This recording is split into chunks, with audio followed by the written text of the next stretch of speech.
नमस्कार दोस्तों, आप सभी का स्वागत है short hand house YouTube channel पर।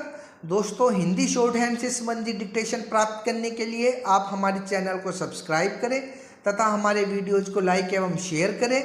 यह डिक्टेशन जीडी बिष्ट सर की उच्च गति लेखन पुस्तिका से उन्हीं की वॉइस में रहेगी, जिनका आप बार बार अभ्यास कीजिए तथा उसे ट्रांसक्राइब जरूर कीजिए। चलिए, ज़्यादा समय न लेते हुए हम डिक्टेशन स्टार्ट करेंगे। अभ्यास 151 140 शब्द प्रति मिनट। श्रीमन, हमारा यह दृढ़ विश्वास है कि हमारे देश के लोग पूरी तरह से अमन पसंद हैं और वह किसी प्रकार का दंगा नहीं चाहते। हमारे यहाँ सभी वर्गों में समरसता है, लेकिन कुछ लोग उनको गुमराह करते हैं, जिससे इस प्रकार की घटनाएं होती हैं। इसलिए यह सरकार का काम है कि लोगों के आपसी प्रेम को बनाए रखने के लिए निरंतर प्रयास करे और उसकी यह कटिबद्धता रहे कि दंगा फसाद नहीं होने देंगे। ऐसे में किसकी हिम्मत है कि दंगा फसाद मचाए? यह सीधे सीधे आपकी सरकार पर आरोप है। आपके माध्यम से मैं कहना चाहता हूं कि हाँ, इतने बड़े पैमाने पर दंगे हुए वह उस समय हुए जब सरकार चुनाव में जा रही थी। सरकार अलोकप्रिय हो गई थी। वहां के मुख्यमंत्री बिल्कुल अक्षम होते जा रहे थे। उन्हें अंतिम समय में कुर्सी सौंपी गई थी। उन्होंने केवल यह ट्रेनिंग ली थी कि किस तरह राज सत्ता में वापस आना है। उन्होंने अपने हुनर का उपयोग किया और सत्ता में आ गए।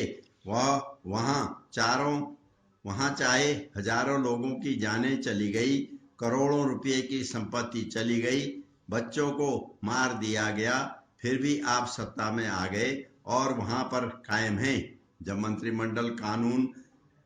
मंडल कानून लागू हो रहा था, तब आपके नेता प्लान करके कमंडल लेकर निकल गए, सत्ता में चले आए, पूरे देश में उन्माद फैला दिया।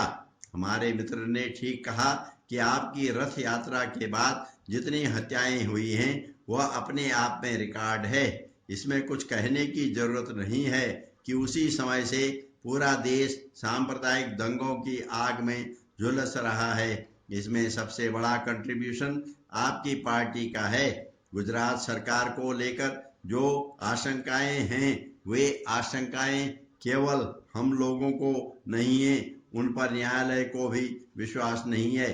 सुप्रीम कोर्ट ने भी इनके खिलाफ वर्डिक्ट दिया है। मैं रेल मंत्री जी को धन्यवाद देना चाहता हूं कि उन्होंने इस मामले में दूध का दूध और पानी का पानी करने का काम किया। अभी न्यायालय में मामला लंबित है, इसलिए मैं इस पर अपने विचार प्रकट करना नहीं चाहता, लेकिन यह सच सारे देश के सामने है। उसके खिलाफ आरोप साबित करने के लिए लोग आगे आते हैं या नहीं, यह अलग प्रश्न है, लेकिन वहां के लोगों को यह पता है कि दंगों के लिए कौन सी पार्टी जिम्मेदार थी और किन किन लोगों ने बढ़ चढ़कर इसमें हिस्सा लिया।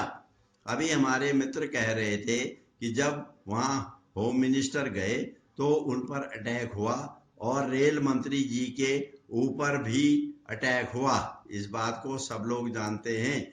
मैं उन्हें बताना चाहता हूं कि जब तक हिंदुस्तान में सेकुलरिज्म जिंदा है, जब तक हम तमाम लोग मौजूद हैं, तब तक हिंदुस्तान में हिंदुत्व नहीं आ सकता। भले ही इसके लिए हम लोगों को जान भी देनी पड़े, उसके लिए हम तैयार हैं।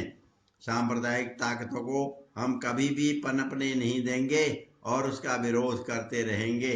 जहां तक जनता का सवाल है, वो तो गरीबी के हालत में वैसे ही पिसी जा रही है। उनको दंगा करने की फुर्सत कहाँ होती है। हाँ, कुछ लोग ऐसे अवश्य होते हैं जो किसी पार्टी के बहकावे में आ जाते हैं और उनके लिए ही काम करते हैं।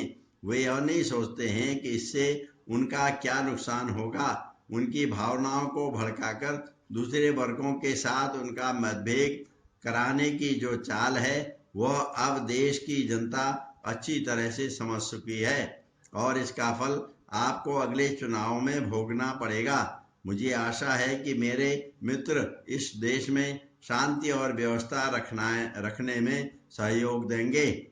मैं अंत में एक निवेदन करना चाहता हूं कि कि सरकार को सख्त से सख्त कार्रवाई करनी चाहिए और जो व्यक्ति दोषी हों, ऐसे कामों में लिप्त हों, उन्हें और दंगा फसाद नहीं करने देना चाहिए। दंगों को कंट्रोल करने के लिए चाहे कितने भी बड़े से बड़ा व्यक्ति क्यों न हो, उसके खिलाफ सख्त कार्रवाई की जानी चाहिए। उसके साथ कोई समझौता नहीं करना चाहिए। हिंदुस्तान में अमन चैन रहे, भारत की सभ्यता और संस्कृति बरकरार रहे, भारत में एकता और भाईचारा बरकरार रहे, इसके लिए हम सब लोग तैयार हैं और इसमें सरकार को कारगर कदम उठाने होंगे।